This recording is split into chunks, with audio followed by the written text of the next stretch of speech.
Aquarius, ito yung reading mo for the whole month of September. Ano yung mga paparating sa'yo ngayong September.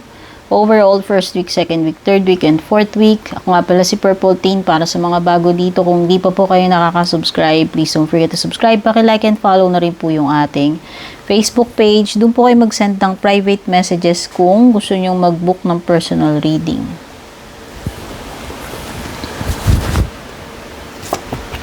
First week mo, Aquarius, you have Spear, the overall energy mo. Heartache over what you no longer have.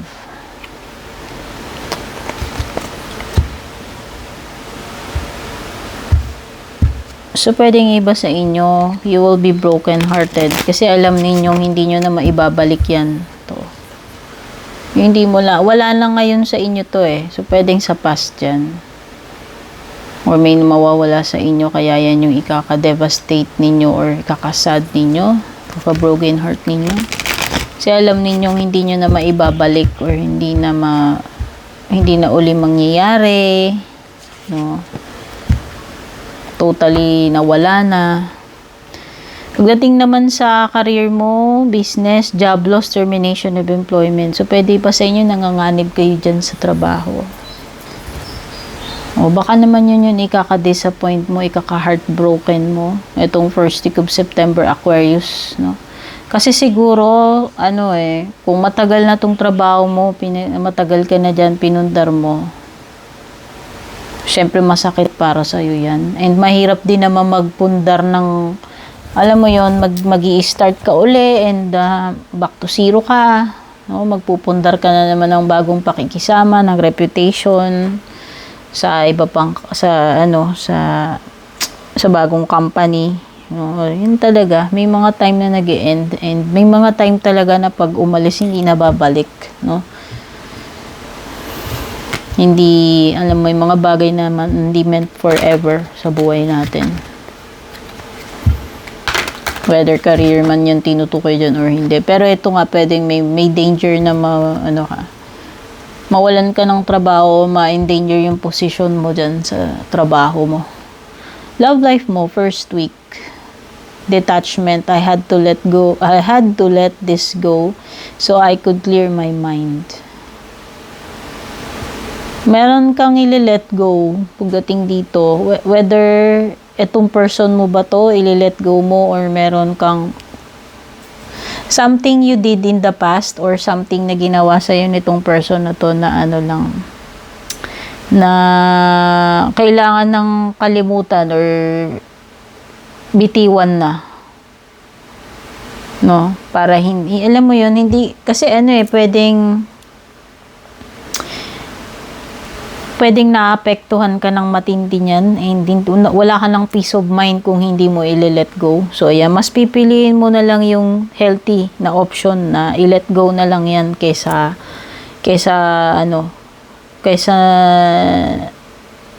nagsasuffer ka dyan kung hindi mo bibitiwan o i-let go. Ayan. Makakaluwag ka once na i-let go mo to kung ano man to, person man yan o kagaya no sabi ko, yung anything na ginawa in the past, no?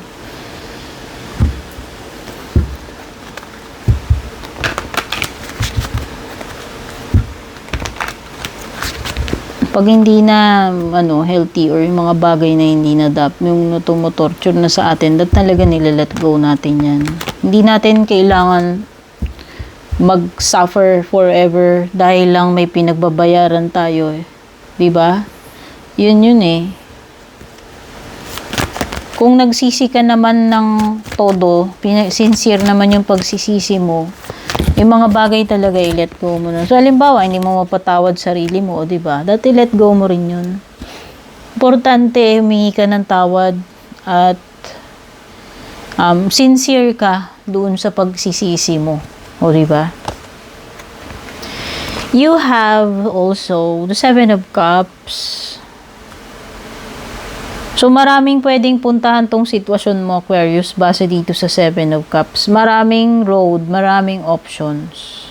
So, depende na lang ano ba yung napupusuan mo, ano ba yung pipiliin mo dito. Ang ibig sabihin lamang nito ay kailangan mong mamili choose wisely. No, yun. Hindi lahat kasi ng road dyan ay road to success. Pwedeng yung iba dyan, road to unhappiness, road to failure, no? Marami. Ang maganda dyan, Aquarius, is meron ka pa ring options. Hindi ka pa rin talo. Hindi ka gaya nung iba, walang option kaya kapit sa patalim. So, yun yung something na dapat mong ma-realize or ma-appreciate na at least ikaw may option, yung iba nga wala eh. Kung ano yung nasa harapan nila, hindi na sila makakapili, isa lang. No choice sila, o di ba? Yun yung mga kapit sa patalim, no? Judgment, you will realize something. Aquarius, ito ay big time na pagkakagising, pagkakamulat, no? Mamumulat ka dito. Kung ano man itong mangyayari sa iyo. Ano man itong bagay na ikakamulat mo. So, ano to eh, malaking realization yan sa part mo. Pero yan yung realization na at least magiging clear na para sa iyo ngayon, ano ba yung dapat mong gawin? Kasi namulat ka na sa katotohanan, nalaman mo na yung dapat malaman, no? Na-realize mo na. Kumbaga parang nagtanda ka dito, no? Second week overall energy mo, Aquarius, is chain of events that will affect your life. So ayan, pay attention kasi sa second week of September, may mga sunod-sunod na mangyayari sa'yo na magiging malaki yung impact niya hanggang sa future mo, sa future ng buhay mo. Magli-leave ng mark ito sa buhay mo. Kung ano man itong sunod-sunod, chain eh. Nako, hindi lang ito isang pangyayari, Aquarius. Chain of events yan. Sunod-sunod, pwedeng sunod-sunod, no? So, maganda na rin yung maging prepared ka. Responsibilities. So, pwedeng madaming trabaho. Or, pwedeng yung iba sa inyo, nabibigatan kayo sa mga, obligasyon. No? Whether, sa trabaho man ito, sa family mo, or mga bayarin, kasi ang pinag-uusapan dito pera eh. Sa tingin ko, nabibigatan kang pasanin to. So, pwedeng ang dami mong sinusuportahan. Pwedeng may mga pinag-aaral ka, tas meron ka pang sinusustentuhan, ginagastusan mo yung pamilya mo, bukod dun sa asawa, anak mo. So, pwedeng iba sa inyo ganyan, ang dami nyong pasanin. Hindi lang yung asawa, anak mo, kundi pati yung mga kapatid mo, magulang mo, no? At yan yung nagpapabigat sa inyo. Sa love life mo naman, second week, meron kang reminiscing. I miss our inside joke. So, ayan. Pwedeng namimiss ka nitong person mo o ikaw yung nakakamiss sa kanya. Siguro, itong person mo, mahilig kayo yung mga, baka masayahin yung person mo o ikaw, mahilig kayong mag-joke sa isa't isa, no? Meron mga ganyang couple yung para silang hindi lang yung romantic ba, yung parang magbarkada tapos puro tawa lang ng tawa, dun lang nag-e-enjoy na sila, kikwentuhan sila, nag-aasaran, no? O kahit corny yung joke, natatawa ka. Or natatawa ka kasi corny yung joke niya. May pagka-joker siguro ikaw or yung person mo. Yung parang pag nakikita niyang malungkot yung person niya, tinatry niyang patawanin para mapasaya, no?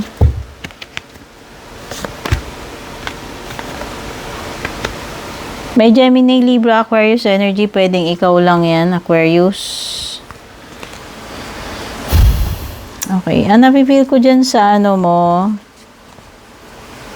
Aquarius, is wag ka masyadong maging serious dito sa bagay na paparating sa'yo second week of. Wag ka masyadong hard sa ibang tao or wag ka maging masyadong hard sa sarili mo.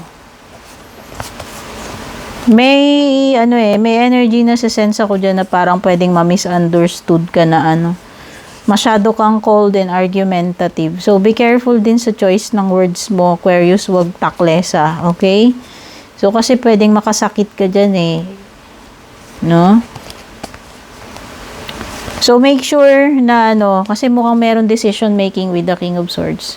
Make sure, Aquarius, na kung gagawa ka ng decision, hindi yan based sa iyong emotions. Huwag kang magpadala sa galit mo, huwag kang magpadala dyan sa, sa ibang emotions mo. Yung tama lang, gamitin mo lang yung logical. Huwag yung wag kang magde-decide based sa dahil nagagalit ka. Actually, hindi talaga magandang gumawa ng decision kapag magulo yung emotions natin. It's better na ipagpapaliban mo na lang kaysa makapag-decide ka out of yung galit, no? So, yung parang impulse. So, ayan. Wag kang make sure na hindi ka maging overly critical sa isang tao or kung kanino man. Huwag kang masyadong maging judgmental, no? Be careful na na masyadong maging mapa-critical at mapanakit yung words mo, no? So, choose your words carefully na lang kung may gusto kang i-express para hindi kayo magkaroon ng away or conflict. Third week mo, overall energy is, family wishes come true. Sabi ko na wish come true kasi nakita ko. Diba, nagdyan tayo nagwi-wish. Parang fountain. So, ayan. Pwedeng matutupad na yung pangarap mo para sa pamilya mo, Aquarius. No? Ang gandang sign nito. So, ayan. Sana magkatotoo yan.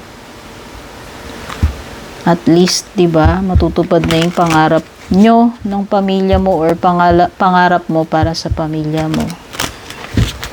Yung inaasam-asam ninyo. Yung goal ninyo. Family goal. Family dream. Receipts. O pwedeng iba sa inyo kung may mga negosyo kayo, pwedeng may lugi ha. Nafe-feel ko lang.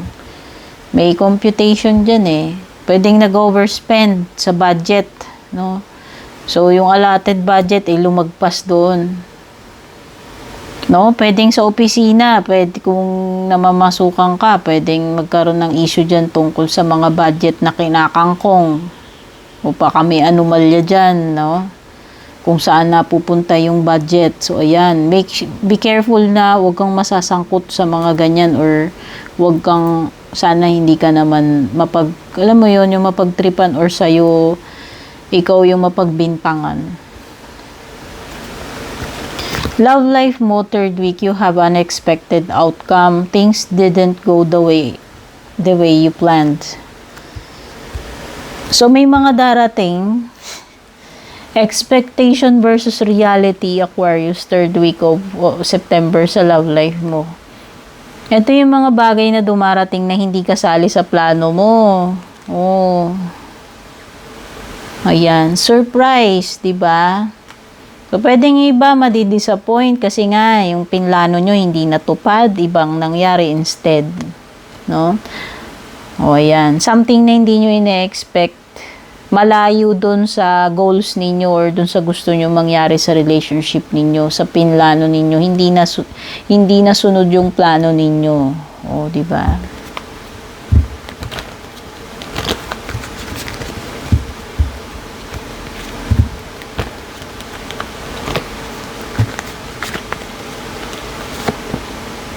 Ace of Wands. Uy, dalawang A. So, this is a very successful card para sa iyo, Aquarius. This is a double yes. Tapos, may wish come true ka pa doon. Ang ganda. Ganda ng third week mo. Except dito sa love life mo, hindi ko kasi alam kung negative yan yung mga unexpected na mangyayari. Pero ito, this is an indication of double success. So, yan. Kung ano man tong bagay na to, malulusutan mo to. With the Ace of Swords. Meron ka kasing mahirap na sitwasyon dito, nakakaharapin, pero magsasucceed ka dyan, makakaisip ka ng solusyon, magagawan mo ng paraan yan. case closed or problem solved ito para sa'yo. Tapos itong ace naman, pwedeng itong, mag-ingat na makabuntis ha. Kasi ayan, hindi mo ine-expect ito, pero parang nafe-feel ko, dumilitaw kasi yung ace of wands pag makakabuntis ka. Or mabubuntis ka kung babae ka. Ay, kagaya niyan, may hindi mo ine-expect na mangyayari dito sa wala sa plano. So, kung pregnancy ito, wala to sa plano. Naku po. Be careful. Pero kung pinaplano nyo yan, gusto nyo na talaga magkaanak niyan, walang problema. No? Pero kung hindi, stay away sa mga pangyayari na makakabuntis ka or mabubuntis ka. No? So, nakita ko lang dito magsisimula ka kasi dalawang aces ito. At kung ano man yung bagay na sisimulan mo ngayong 3rd week of September, magiging maganda yung panimula. No? Magiging successful yung simula mo dyan. Okay? 4th week of September mo, overall energy is cobweb, protected from negative forces beyond your control. So, ayan, poprotektahan ka ni universe sa mga negative na pangyayari. Itong 4th week of September. So, protektado ka. Magandang indication. Sasaluin ka ni universe if ever man na may mga masasamang forces sa paligid mo or kamalasan, no?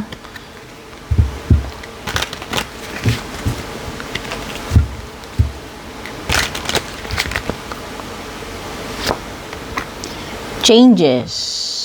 So, pwedeng may pagbabago pagdating sa pera. Hindi ko lang masabi kung positive or negative.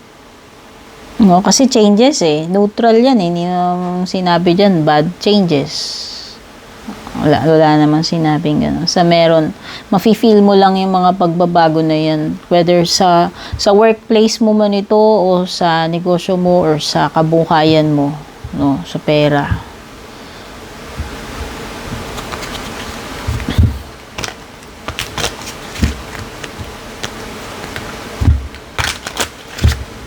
Love life mo naman, 4th week, meron kang holding back. I should have expressed myself better. So, pwedeng merong dito, regret sa mga bagay na hindi nasabi sa isa't isa. No? So, parang sinasabi dyan, sana pala sinabi ko na lang ganito, ganyan. Ikaw man yan, yung person mo, yung nakakaramdam ng ganyan, no? May mga bagay na yung minsan kinikim-kim natin or hindi natin sinasabi habang may opportunity tayo. Tas hindi yan pagsisisiyan natin. So yan. Dapat kung may chance kang sabihin, kung gusto mo sabihin, sabihin mo na. No? Okay. Kagaya niyan, ngayon nagsisisi. Ikaw man to o yung person mo. Death card, this is Scorpio. Hindi ito may mamamatay, guys. Huwag kayong matakot. Ang ibig sabihin lang nito is a transformation. Kagaya nga nitong lumilitaw na changes dito sa career, business at pera mo.